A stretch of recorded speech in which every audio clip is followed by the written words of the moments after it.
오늘의 10분 말씀. 잠언 23장 1절부터 14절입니다. 13절 한 절 읽도록 하겠습니다. 아이를 훈계하지 아니하려고 하지 말라. 채찍으로 그를 때릴지라도 그가 죽지 아니하리라. 잠언 22장 17절서부터는 앞으로 24장 22절까지 지혜자의 30가지 가르침이라는 제목을 가진 잠언이라 말씀을 드렸습니다. 지혜자의 말을 듣는 것이 아름다운 일이고 그 가르침을 신뢰함으로 삶 속에서 회답하는 삶, 즉 반응하는 삶을 살아내야 한다라고 나누었습니다.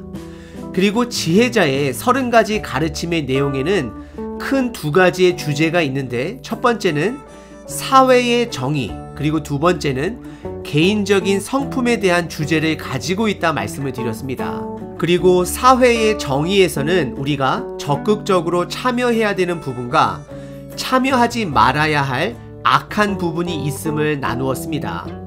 그래서 어제 본문에서는 4가지 가르침으로 사회 정의에서 참여하지 말아야 될 부분은, 첫 번째가 약한 자들의 것을 탈취해서는 안 됨을 나누었습니다. 그리고 두 번째는 분을 품고 사는 자들을 멀리해야 함을 나누었고, 세 번째는 우정과 사랑을 빛보증으로 증명하라고 말하는 자들을 멀리해야 함과, 마지막 네 번째는 남의 것을 탐하지도 말고 나에게 맡겨진 것을 최선을 다해 관리해야 함을 나누었습니다.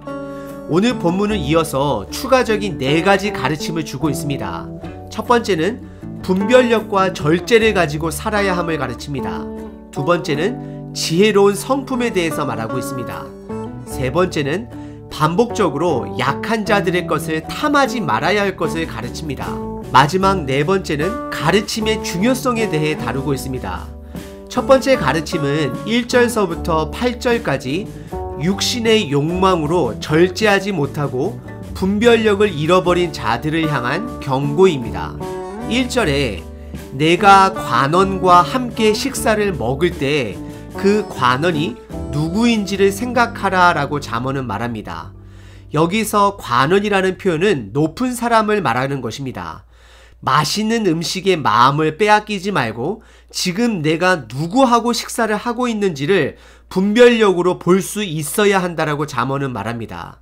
그래서 2절에 내가 만약 음식을 탐하게 되면 내 목에 칼을 둘 것이다 라고 잠언은 표현합니다. 이것은 너가 맛있는 음식 앞에 자제력과 분별력을 잃게 되면 너가 지금 하고 있는 일이 그릇될 것을 잠언은 경고하고 있는 것입니다. 그래서 3절에 그 맛있는 음식을 탐하지 말라 다시 한번 강조하면서 그것은 속이는 음식이다라고 말하고 있습니다. 그리고 4절과 5절은 분별력이 있어야 함을 다시 한번 강조합니다. 4절에 부자가 되려고 애쓰지 말고 개인적인 생각은 과감하게 버려야 함을 잠언은 가르칩니다. 그리고 5절은 허무한 것에 집중하는 자를 경고하고 있습니다. 결국 물질에 집중하는 자는 그 물질이 독수리처럼 날아가 버릴 것을, 사라질 것을 잠언은 경고하고 있습니다.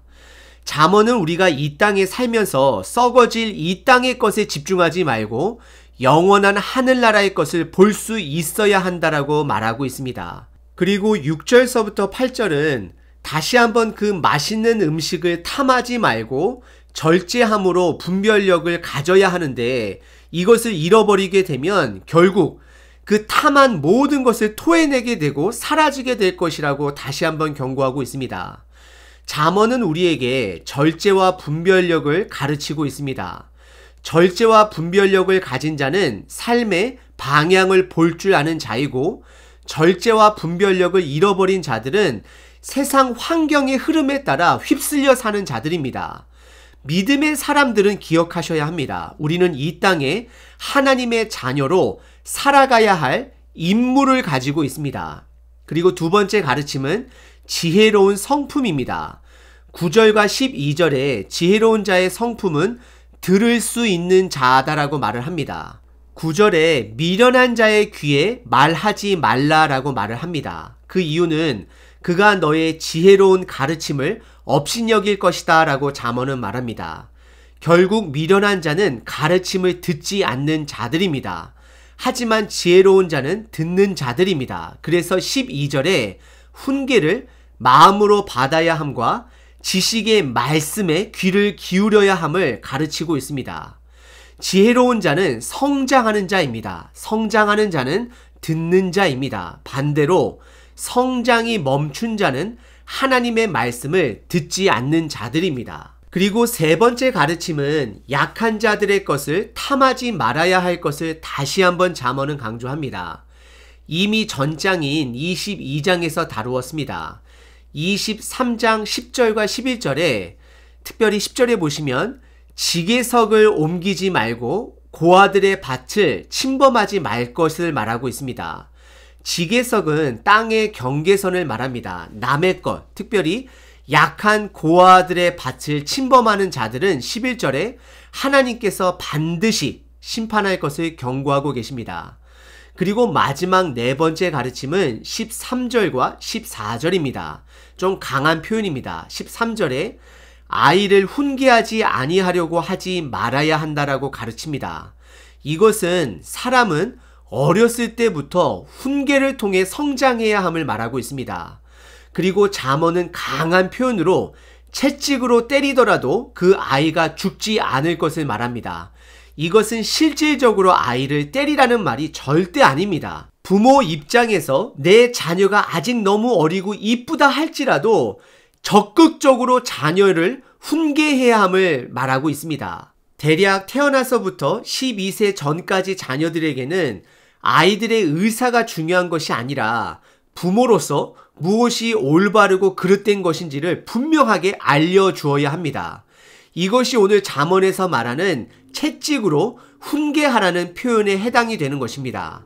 아이들의 의사가 중요한 것이 아닙니다. 예를 들어 남자는 여자와 결혼을 하는 것이고 여자는 남자와 결혼하는 것이다라고 분명하게 가르쳐야 되는 시대입니다.